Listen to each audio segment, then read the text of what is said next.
Vatan. Bu so'z har bir inson qalbida faxr va mas'uliyat tuyg'usini uyg'otadi. Uni himoya qilish esa nafaqat burch, balki muqaddas vazifadir. Bugun biz ana shunday sharafli yo'lni tanlagan, ichki ishlar tizimida xizmat qilayotgan yosh xodim Shuhrat Xolmatov hayoti bilan yaqindan tanishamiz.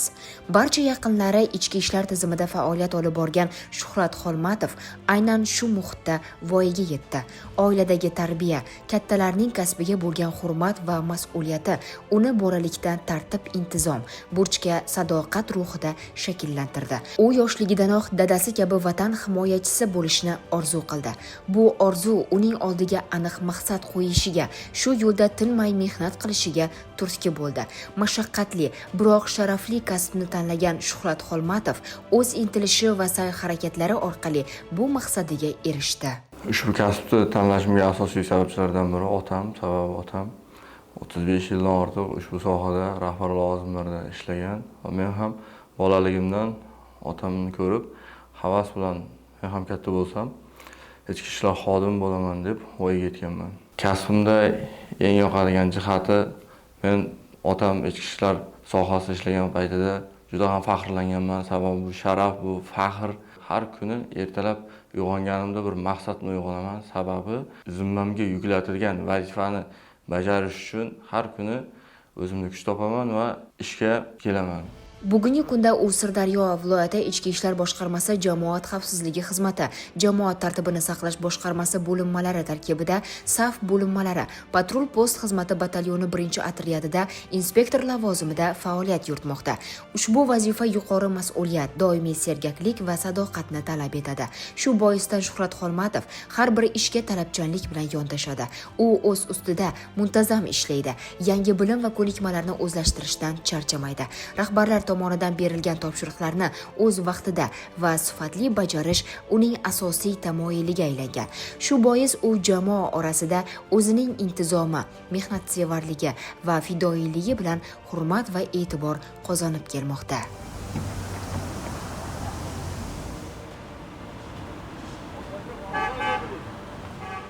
Dastlab ishxonaga kelamiz, tegishli maxsus vositalarni olgan holda safda saf tortamiz. So'ngra rahbariyat tomonidan tegishli yo'riqnomalar beriladi.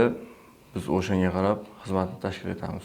Kasbimiz asosan jamoat tartibini saqlash, jamoat xavfsizligini ta'minlash, huquqbuzarliklar oldini olish, jinoyatchilikka qarshi kurash bo'lgani sababli xizmatimiz asosan odamlar ko'p to'planadigan joylarda, gavjum joylarda, bozorlarda tashkil etiladi. Jamoat joyida xizmat olib borayotgan vaqtimizda fuqarolar bilan avvalambor xushmuomalalikda munosabatda bo'lamiz. Tungi vaqtlarda xizmat olib borayotgan vaqtimizda asosan jamoat tartibini saqlash, huquqbuzarliklarni oldini olish bo'yicha xizmat olib boramiz. Asosan xizmatimiz davomida hamkor tashkilotlar bilan hamkorlikda ish olib boramiz.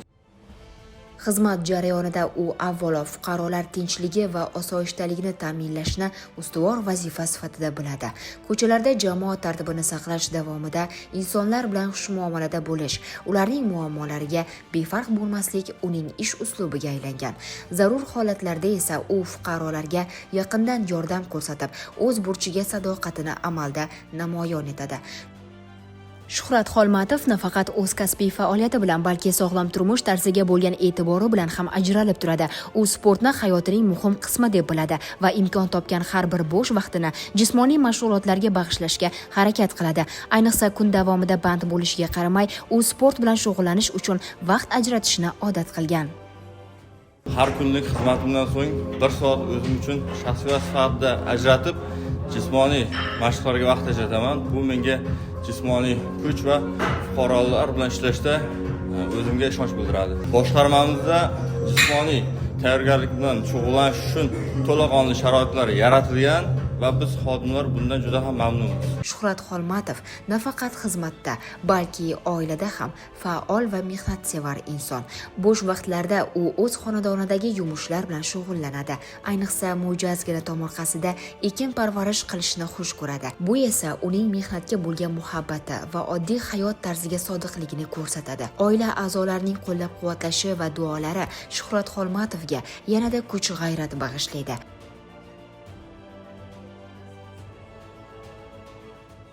Uyda yoshligidan bobala mehnat qilgan, ham o'qishda ham uyda onasiga yordamchi bo'lgan. Yoshligidan u hunarga qiziqqan bu bola juda. Dadasini o'zi shunaqa o'rganda. Nihoyatda xursand bo'lganmiz. Yoshligidan balani o'zi niyati shunaqangi edi. Formalarni o'zi dazmollab, o'zi kiyib, chetdan bo'lib yurishib, hech kim yo ayasi yo'ma. O'zi keladi, taklab tayyor qilib qo'yadi ishga, tayyor kiyinib, hamma yo'q kechqurun tayyorlab qo'yadi. Buni darslari, buni o'zi gaplari ham butunlay boshqa gaplar, aqlli balajonim, shuni bilaman. Hozirgi sharoitni qarang, prezidentimiz qilib berayotgan ishlarni, ana shu televizorda ko'rsatgan balalarni, qizlarni ko'rib, chet elda o'qiyotganlarni xursand bo'lganimdan yig'lab o'tiraman.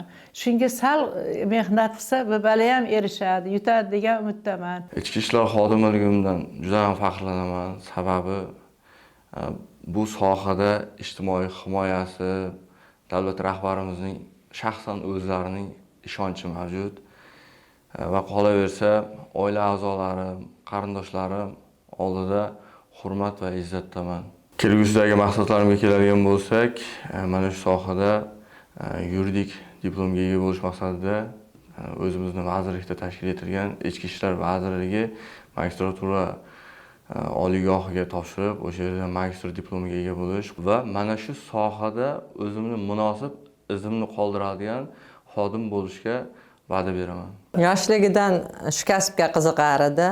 Mana armiyada ham chegara qo'shinlarida xizmat qilib keldi.